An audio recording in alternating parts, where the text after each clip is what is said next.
And during this Black History Month, we're putting the spotlight on Randolph, Arizona. It's a small town 50 miles south of Phoenix, and its uniqueness to Arizona comes from its rich Black history. Just off Highway 87, south of Coolidge, there are signs of Arizona's Black history. When I was growing up, all I saw was African Americans, Black people. There was the only time I saw anybody outside the Black was I was at school. And of course, there was a lot of relatives here that lived, but everybody looked after each other. Everybody supported each other. And it was such a beautiful place.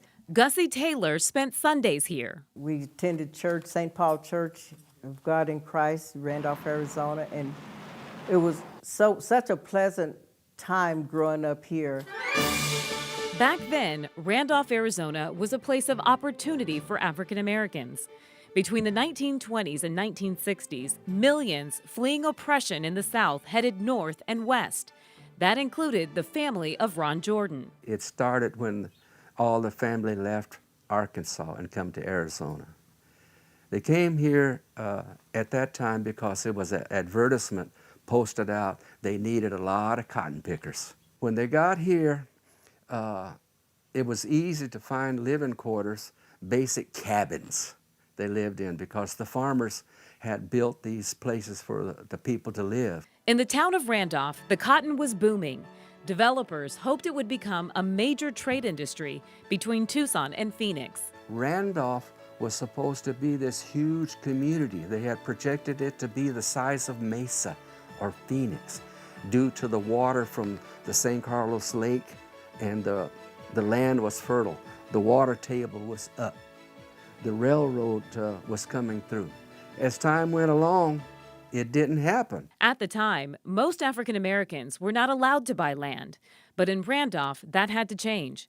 Not enough white people were buying, so developers pushed to sell the land to Black people, making Randolph one of the only places in Arizona where African Americans owned property. They rented a little place in Coolidge, but they could not buy there, Eloy, Casa Grande, or anywhere, just here.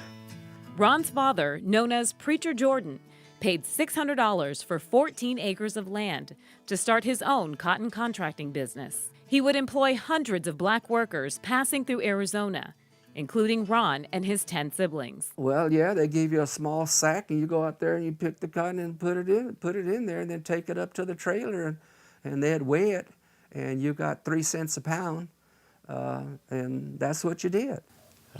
It was hard work. At its peak, Randolph had nearly 700 residents, mostly Black and Latino.